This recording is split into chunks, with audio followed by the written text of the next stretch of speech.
want to know what it is, you can see it when you look out the window or when you turn on your tom-tom. You can feel it when you get out and walk, when you go to lurch, when you say you're taxpayers. It's a public walkway running through Milkup Farm.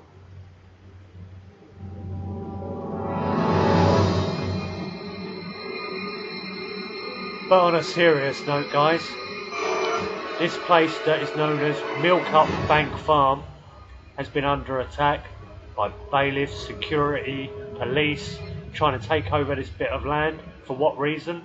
We're unsure. There's a public walkway running right the way through it, and security have stopped people walking down it, but now it seems to be open. We're unsure.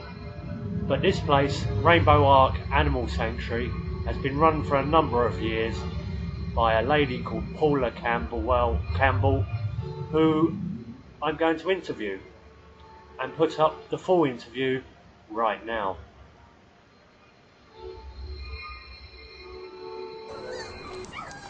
We're here with Paula Campbell of Sanctuary, which you called Rainbow Ark, and it's also known as Milkup Bank Farm. Yeah. And basically there was a situation involving bailiffs, security firm, police, and all kinds of things that have been happening whilst you've been a tenant and the actual owner of the land. Is that correct? Yeah, the owner. Yeah. So, do you want to explain exactly what's happening? Right. Well, we were evicted on the 29th of January of this year. We believe it was an illegal eviction. I have never left my property willingly. It was used with such brutality and force. The whole family was subjected to nothing short of the most traumatic day in our lives, perpetrated by court staff, police, and private security firm which was instructed on behalf of Redstone Mortgages. There was just so many people there, vehicles, anyway. I was stripped of every right, every human right, as was my family, and I was subjected to. I was taken away in an ambulance under the threat of, if I didn't leave, I would be sectioned. So I had little choice, and obviously, when I managed to come back, they had taken everything, and we were out in the streets.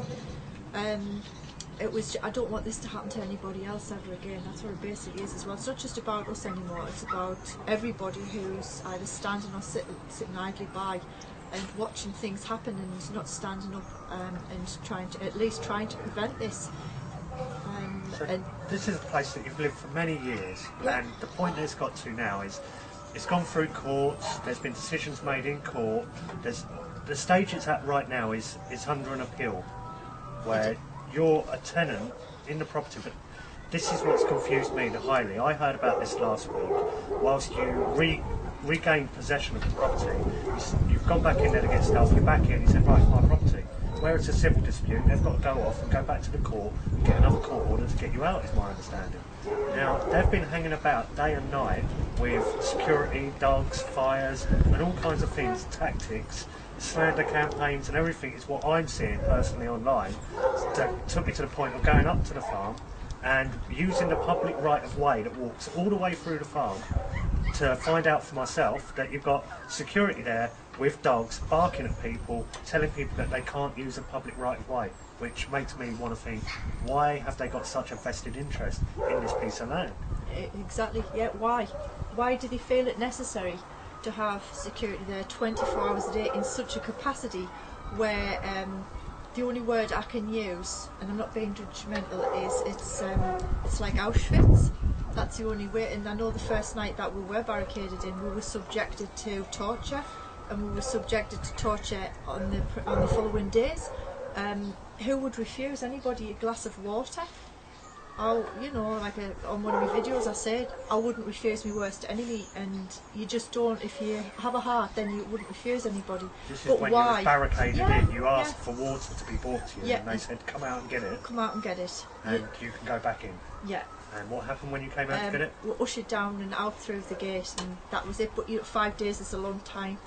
And for fresh water, you've got to have fresh water, and it was just too much. It was just too much. So this is the thing. It's a lovely plot of land, and they've evicted you off that. It looks to me as well, something else that we're looking into, that there's proposals for wind farms on the plot of land just behind. Yeah. So is that the reason that they want you out, because then they can't have you there with having these wind farms? Yeah, it's potentially one of the reasons why we've been forced to mention that.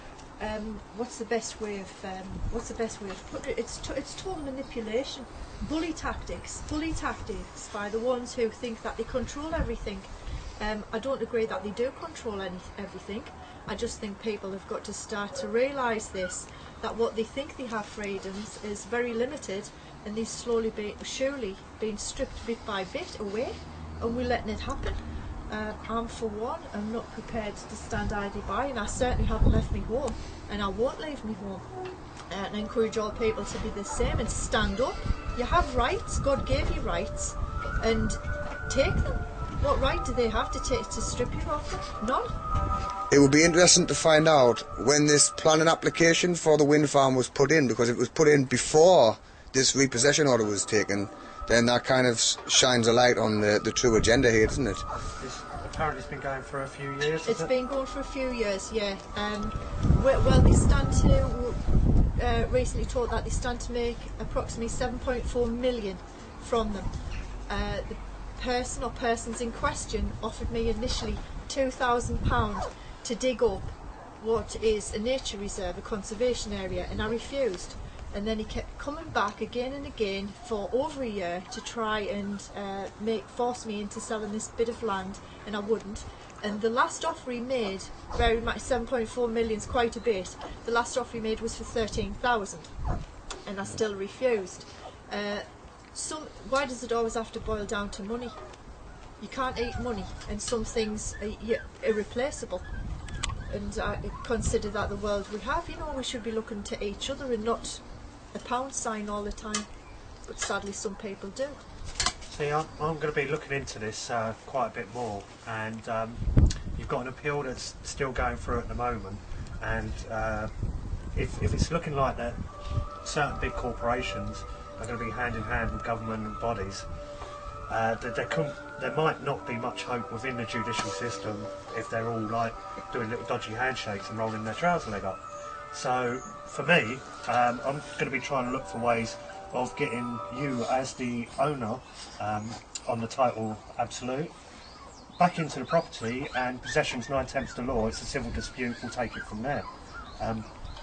At the moment I think it really is an uphill struggle for you, and this is why I want to find out all the angles on it and put the whole story out there. Yeah, it's an uphill struggle for so many other people, and I think that's the point where they use tactics where, as you've seen, they use smear campaigns, real hate campaigns, which I'm a lot thick-skinned than that. It's not having an effect on me. Certain elements might be hurtful and upsetting from time to time, but I have welcomed the opportunity for any one of them to come and actually meet me and have a cup of tea, because obviously how can anyone form a judgment or an opinion on someone that they don't know, they haven't met, yet they're so quick to hate and call.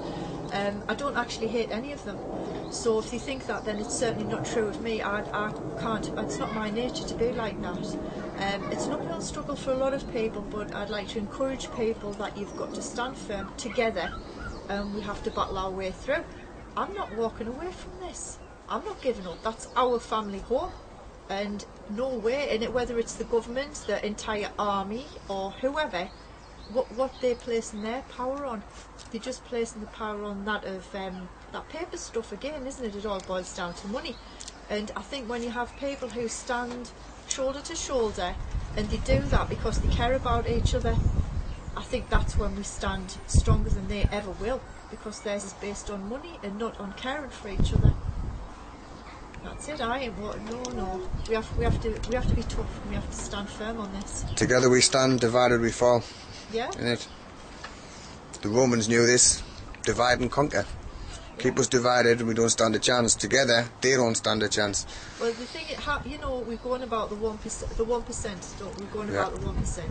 Well, how many people are so downtrodden now and they feel that, oh, what can we do? What can we possibly do? Because they're the powers that are controlling everything. Why are the powers controlling everything? Because we've put them into those positions. Yeah, why have we put them into those positions to take care of the people? Are they doing the job? No, they're not. And I for one, I don't understand. I don't understand why we're standing idly by, not in any violent forms, but why are we not peacefully retaking what is by right ours? Why are people letting these governmental ideas, basically, whether it be bedroom tax, stripping people of everything that they might think that they own, putting licences and registrations on absolutely everything, until they strip you of everything, and then you become just one compliant slave to the system. A robot. I think my dad described it pretty well. He says they're just like robots, jumping through hoops and doing what they're told, and you're stripped of even having a mind to think for yourself, and you're certainly not allowed to have an imagination or have that creative ability. It's just incredible. And what I'll do is I'll add all the information in the description below.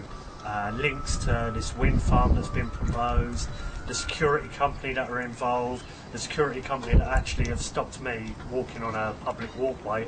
And if you want to contact myself or Paula, please do so. Just drop us a line and we'll take this to the next level, I suppose. This is just the first meeting I've had with Paula today, and I want to know a lot more, really. Here's a new song that I heard some guy on the radio on a public broadcasting. He was crying, talking about something that happened up in Idaho. So I wrote this song called Ruby Ridge here.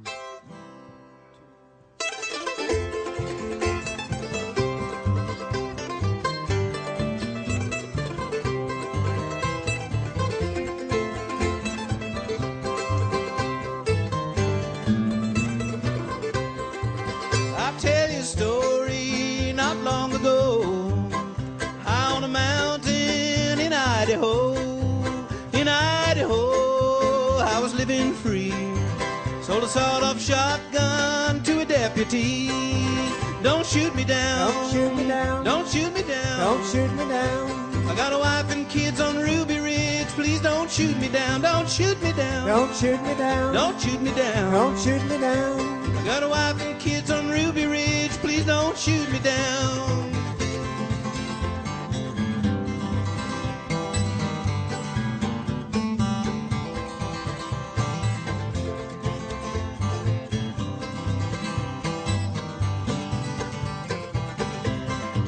They killed my good dog, they killed my boy, my only son, my pride and joy.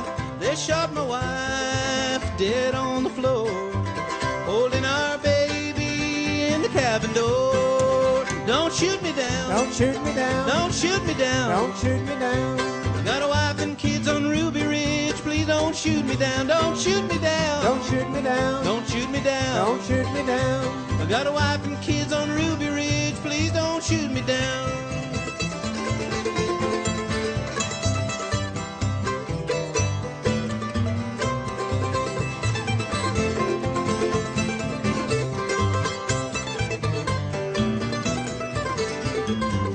If you take an ocean and you want to go, build you a cabin in Idaho. In Idaho, you'll be living free.